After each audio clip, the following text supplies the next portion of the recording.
10 de la mañana con 8 minutos, 10 con 8 hora de Nueva York. Estamos en vivo aquí a través de Radio Forex Hispana. Ya hace un momento le había prometido este tema de el invertir en mercados. No solamente aplica para Forex, invertir en mercados en general. Es una carrera de resistencia y no una carrera de velocidad. Y esto es importante entenderlo. En primer lugar, hay que entender que de dónde nos viene la prisa por obtener ganancias o por qué se le llama obtener ganancias rápidas a participar en mercados. Existen dos tipos de inversiones. Las inversiones patrimoniales se les llaman a un tipo de inversiones que son de comportamiento muy lento, digamos, y que, pues digamos, su objetivo es básicamente dos. Sus objetivos son dos. Por un lado es preservar el capital, es decir, evitar que la inflación, la pérdida de poder adquisitivo vaya en detrimento de capital que vas acopiando. Y en segundo, si es posible, ¿no? Mientras sea posible, porque no siempre es posible, si puedes generar una ganancia en el capital en el largo plazo, pues bienvenido, ¿no? Pero básicamente la idea es crecer con cuidado en estas inversiones patrimoniales, se llaman estas, porque son inversiones que tienden a funcionar como un patrimonio. Son aquellas inversiones donde tú pones el dinero, donde pues vas a esperar no arriesgarte, porque necesariamente en X parte de tu vida vas a tener que hacer uso de ese dinero. Por ejemplo, si tú tienes la vejez, ¿no? Tú tienes un proyecto de retirarte en 40 años, por poner un ejemplo. Tienes 25 años, te vas a retirar en 40 años más, te quieres retirar a los 65 años.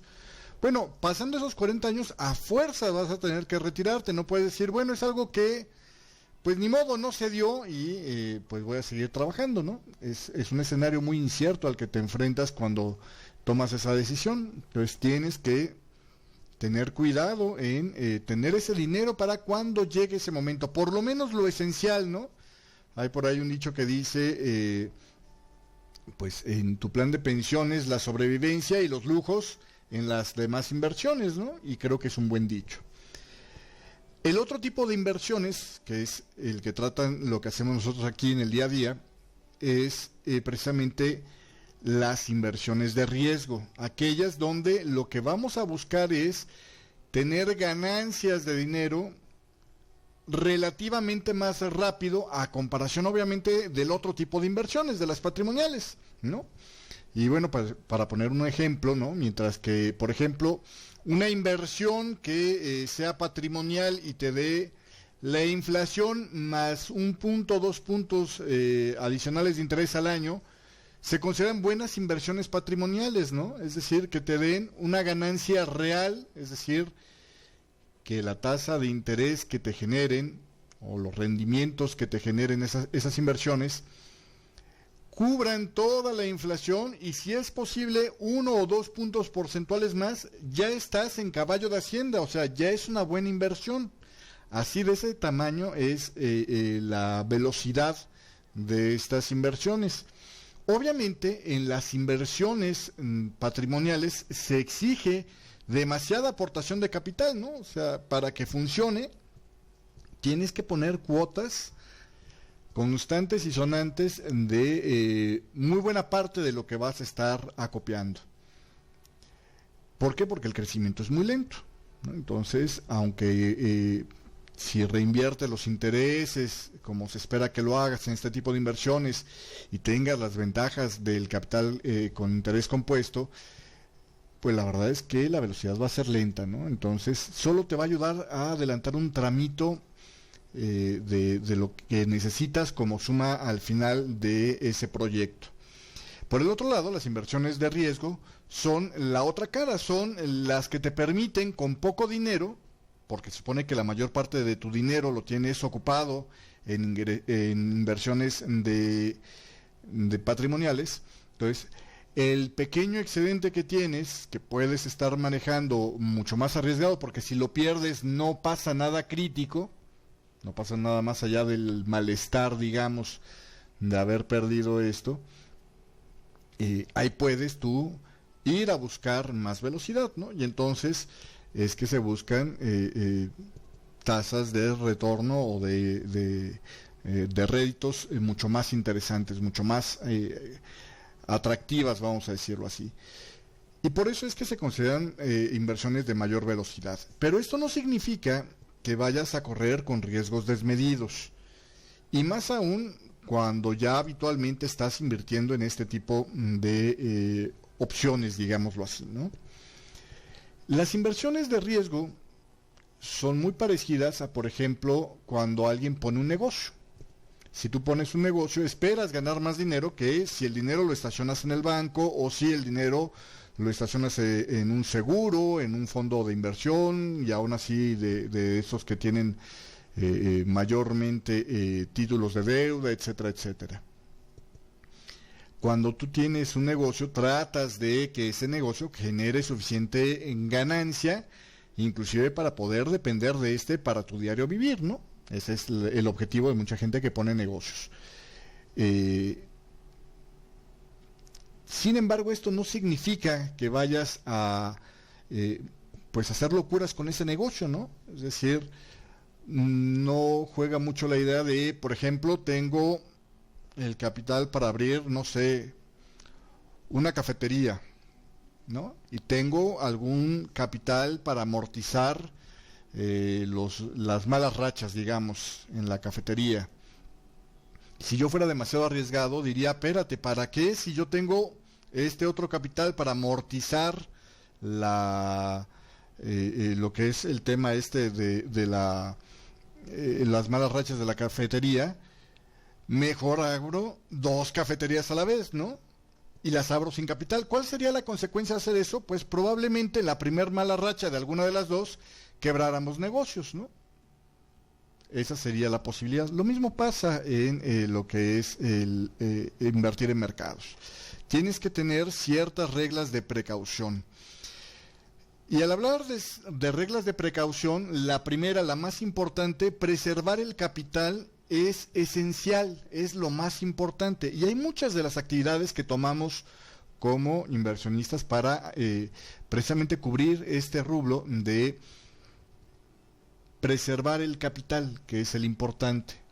Uno de ellos es, por ejemplo, no tomar señales que salgan de mi estrategia probada, de la que tengo ya experimentada con el backtest, de la que tengo perfectamente en mi dominio, ¿no? No usar operaciones que no son de mi sistema.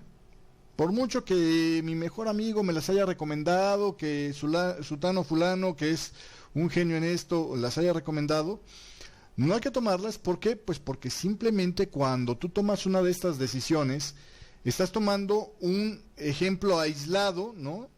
Un momento nada más en solitario de lo que puede ser una estrategia que también para tu amigo va a generar momentos de ganancia y momentos de pérdida, pero que en su estadística global le funcionan a él. Cuando tú tomas un tip de trade de alguien con una estrategia que no es la tuya, es como echar un volado. Puede ser que esa coincida con que sea una buena operación para esta persona que te hizo la recomendación, y entonces te vaya bien también a ti, ¿no? Igual que él gana, tú ganas. Pero puede ser de aquellas que pues dentro de su marco de normalidad salen perdedoras, y a ti ya te afectó más que al que te dio el consejo. ¿Por qué? Porque para el esquema de riesgo que tú estabas llevando, con la estadística de la estrategia que tú estabas llevando, le has agregado una pérdida que no estaba, digamos, contemplada. ¿Por qué? Porque tu sistema no te da una señal, tomaste una señal de otro sistema. ¿Sí me explico? Ese es uno de los puntos. Otra de las cosas para preservar el capital que podemos hacer es limitar el riesgo de todas las operaciones, obviamente, ¿no? Usar siempre un stop loss, esto lo hemos platicado muchas veces y es muy importante, ¿no? Si tú utilizas el stop loss en todas tus operaciones, sabes que hay un cierto número de señales malas que van a salir y sabes cuál es el daño que te va a generar cada una de ellas y por lo tanto mantienes, digamos, las matemáticas de tu modelo. Si tú quitas ese, digamos, seguro que tienes cuando vas a operar y dejas que el mercado haga exactamente lo que quiera con tu cuenta de inversión, pues finalmente puedes acabar sin dinero en cualquier mal movimiento. ¿Por qué? Porque ya no están acotados las posibilidades de pérdida y por lo tanto entonces, si no están acotados los momentos de pérdida, pues tampoco ya no existe una matemática que te diga, ¿no? Cómo funciona ese esquema y que tiene tu sistema capacidades para soportar las rachas malas. Y otras de las cosas que hacemos para preservar el capital, que insisto es algo esencial en nuestra actividad como inversionistas, como especuladores en los mercados, es precisamente discernir, ¿no? Ante un escenario, digamos que sea poco claro, pues privilegiar la precaución, decir, sabes que en este momento no veo la señal clara y por lo tanto no la tomo. ¿Sí me explico? Si yo me encuentro una señal que no está clara, lo mejor que puedo hacer ante la duda es abstenerme de operar. ¿Por qué? Porque si yo estoy tomando una señal que no está clara, después voy a decir, claro, es que esas no eran señales y por lo tanto mi modelo de riesgo se descompuso a la hora de tomar estas que no eran claramente señales de mi estrategia. ¿Sí me explico? Llevando esta idea un poquito más adelante, entramos a los escenarios como el que estamos viviendo ahora, donde creo yo que es importante considerar no solamente la claridad de las señales, sino la estabilidad del mercado en el que estamos trabajando o del momento de mercado en el que estamos trabajando. Estamos en un hecho con el cierre parcial del gobierno de Estados Unidos y potencialmente, si esto se extiende más, y va a ser considerado como más grave mientras más días pasen sin resolverse, estamos en un potencial escenario de inclusive una cambio radical en los mercados, que sería el default por parte de Estados Unidos. Que esto, a lo mejor, si eres muy nuevo, no lo llegas a dimensionar totalmente en toda su gravedad, pero créeme que es muy grave. El problema sería en que lo que se considera como refugio deja de ser refugio. Sería tan raro para los mercados como si de repente, ante una tormenta muy fuerte, afuera de tu casa estuviera sin llover y adentro de tu casa lloviera a raudales. ¿Sí me explico? De esa gravedad, de ese tamaño sería el asunto. Entonces, si llegara a pasar esto, créeme que va a ser un golpe increíblemente fuerte para los mercados. Todavía no estamos en algo que se acerque peligrosamente a esto, pero sí estamos caminando en esa dirección. El cierre del gobierno en Estados Unidos, el primero en 17 años, además nos plantea un escenario donde te aseguro que la mayoría de los que estamos invirtiendo en el mercado activamente no tenemos una experiencia previa de cómo funcionan las cosas cuando ocurre este tipo de asuntos. ¿Sí me explico? Entonces, puede haber movimientos irracionales en el mercado de repente. Y esto genera un escenario de incertidumbre. Mi recomendación ante un escenario de incertidumbre es, entra con el riesgo muy acotado y si es posible, entra con menos riesgo del que normalmente utilizarías en un periodo normal. Es decir, si tu estrategia te dice, arriesga, no sé, el 2% en cada operación de este tipo, sea cual sea el tipo al que nos referimos, pues a lo mejor vale la pena decir, bueno, pues a lo mejor reducirle a la mitad la exposición al riesgo a mi cuenta en este momento fuera una buena idea. ¿Por qué? Porque yo entiendo que como el mercado va a estar irracional, puede estar dando una relación de operaciones que terminan pagando contra operaciones que terminan perdiendo, pues mayor, ¿no? Las que terminan perdiendo de lo normal. Y entonces, para evitar que esa situación nos genere rachas negativas que nuestra cuenta no sea capaz de soportar, porque acuérdate, tú tienes una estrategia que corre un riesgo que está, digamos, calculado o que debería de estar calculado para soportar ese tipo de rachas negativas que normalmente tu estrategia se enfrenta más algún margen. Pero si de repente se duplica el número de operaciones negativas en una racha negativa, pudiera ser que tu cuenta, como la tienes calculada, a la exposición de riesgo que la tienes calculada, no aguante el trote y finalmente acabe liquidándose la cuenta, acabe dañándose la cuenta, quedando con demasiado poco capital para poderse operar, y esto te genere, ¿no? Pues precisamente el problema de decir, ¿sabes qué? Pues estuvo muy bonita la experiencia, pero no puedo seguir por este camino. O necesito empezar de nuevo, ¿no? Se ha deteriorado mi cuenta a tal grado que es como si empezara de nuevo con una pequeña cuenta otra vez a trabajar.